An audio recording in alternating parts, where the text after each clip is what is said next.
So hi guys, welcome back to my channel. So today we'll be discussing a very important topic which is kind of a base layer in neurology. So it is a CPP or the cerebral perfusion pressure.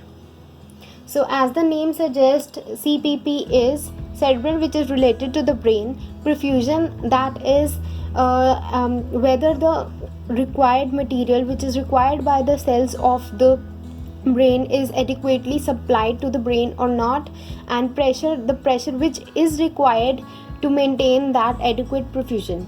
So this is the basic meaning of cerebral perfusion pressure, and we'll be discussing about the formula of the cerebral perfusion pressure and what are the things required to adequately fulfill that formula. So let's just jump into it. So CPP or the cerebral perfusion pressure is equal to MAP, that is mean arterial pressure, minus ICP, that is intracranial pressure. So let's just talk about first talk about the MAP, that is mean arterial pressure, and discuss its formula and apply some basic values of the patient into the formula. So the formula of the MAP, that is mean arterial pressure, I think you guys are familiar with the word mean, and so we'll just put it in formula. So mean arterial suggests of the arterial blood, and pressure, the pressure in the artery. So it is systolic BP plus 2 into diastolic BP upon 3. So once you put the normal values, so we know that the normal BP is around 120 to 80. So we'll just put those normal values into the formula. So it goes like this, like 120 plus 2 into 80 upon 3. It comes around 93.3 something. So now let's talk about ICP.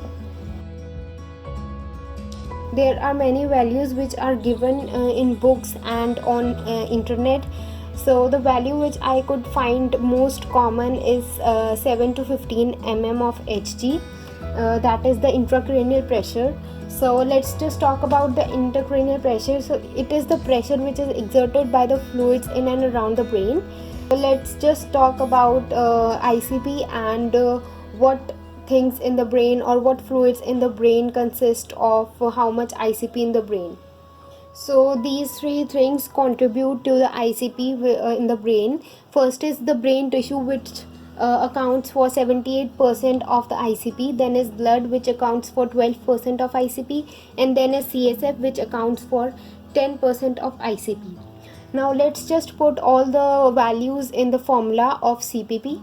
Once we have found all the values of MAP and ICP, I have taken ICP as 13 just to just for the ease of calculation.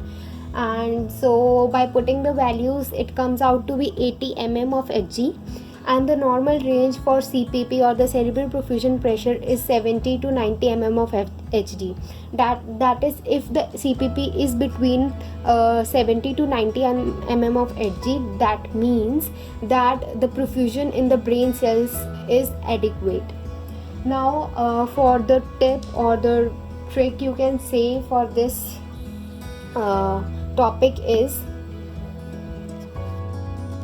ICP is inversely proportional to CCP. That is, if the ICP increases,